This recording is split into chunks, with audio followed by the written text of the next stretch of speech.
If you are smuggling a child, then we will prosecute you, and that child may be separated from you as required by law. There is a systematic anti-immigrant campaign being waged in this country. And we're going to get to Donald Trump and Jeff Sessions and this whole authoritarian apparatus in a little while. But first, let's go over some essential context. Back in 2014, lawyers and human rights advocates who work with undocumented immigrants began noticing a sharp uptick in reports of abuse, neglect, and other mistreatment of children while in custody of the U.S. Customs and Border Patrol. And the allegations were horrifying. Agents punching a child in the head, another kicking a child in the ribs, invasive and traumatic searches in the genital areas of teenage girls, making them scream, threats of sexual assault, denying medical care to a pregnant teenager, using a stun gun on a boy, causing him to convulse and his eyes to roll back in his head. In June of 2014, the ACLU and the International Human Rights Clinic at the University of Chicago Law School filed complaints with the Department of Homeland Security. And the complaints documented the cases of 116 unaccompanied children, ranging in age from 5 years old to 17. According to these organizations, a quarter of the children said that they were physically or sexually abused. They said they'd been placed in so-called stress positions and were at times subjected to beatings by customs officials. More than half of the kids reported receiving death threats from U.S. government agents. DHS basically did absolutely nothing with this extremely disturbing information. So in December of 2014, the ACLU filed a Freedom of Information Act request. And last week, they released thousands of pages of documents. What emerged from these internal documents was a pattern of atrocious abuse and neglect. These documents are all from before Donald Trump was president. They describe a system that was run under the Obama administration.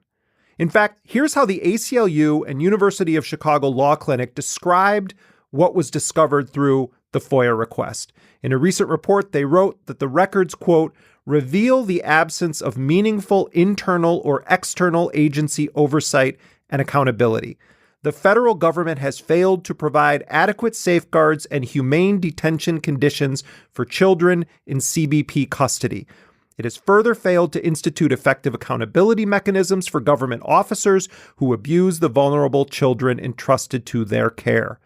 These failures have allowed a culture of impunity to flourish within CBP, subjecting immigrant children to conditions that are too often neglectful at best and sadistic at worst. That was during the Obama administration. And remember, Hillary Clinton was a supporter of deporting unaccompanied minors. Here she is speaking in 2014, just as these human rights groups were raising alarm. We've got to do more. I started this when I was secretary to deal with the violence in this region, to deal with border security.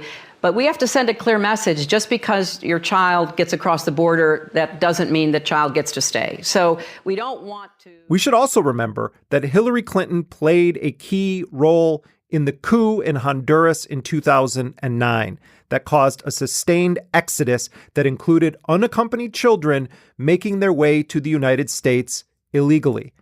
And Clinton responded to this by openly saying that children should be deported, including some who fled the violence in a destabilized Honduras. In 2014, U.S. deportations hit their highest point. Under Obama, more than 2 million people were deported. Toward the end of his presidency, Obama did try to change some of that course. He tried to stop some mass deportations, but that was ultimately stifled by the U.S. Supreme Court. Remember, the ACLU said that during the Obama administration, the failure to stop the abuses being meted out by customs officials, quote, allowed a culture of impunity to flourish, and that it was too often neglectful at best and sadistic at worst. Fast forward to today. Donald Trump is president. The racist anti-immigrant Jeff Sessions is the attorney general. And one of the so-called adults in the room, Chief of Staff John Kelly, he's an infamous xenophobe and a radical extremist on immigration. We know that from his time running U.S. Southern Command. John Kelly made no bones about his support for deporting children, which he called, quote, the name of the game to a large degree. In an interview with NPR, Kelly said, the children will be taken care of, put into foster care, or whatever. The tone and policy on immigration under the Trump administration is a frightening abomination. It is anti-human, not to mention anti-human rights. ICE now has a commander-in-chief who openly advocates violence against undocumented immigrants, and Trump's obsession with a tiny group of gang members who are in the U.S. legally and illegally is really a thinly veiled attack on immigrants in general. These aren't people. These are animals. They said they're people. They're not people. These are animals. They're rapists, criminals, animals. Trump can hide behind the technicality of saying, oh, I was just talking about MS-13. But we know what he really thinks because he's told us and he showed us. When Mexico sends its people, they're not sending their best. They're sending people that have lots of problems, and they're bringing those problems with us. They're bringing drugs, they're bringing crime, they're rapists, and some, I assume, are good people. They send the bad ones over because they don't want to pay for them. They don't want to take care of them. Why should they? Donald Trump presents a set of threats that we did not see under Obama. He presents threats we may well not have seen under a President Hillary Clinton. But at the same time, it's a mistake to not understand how we got here on immigration. Part of it is the racism, the bigotry, the hatred that fuels Trump and his real supporters.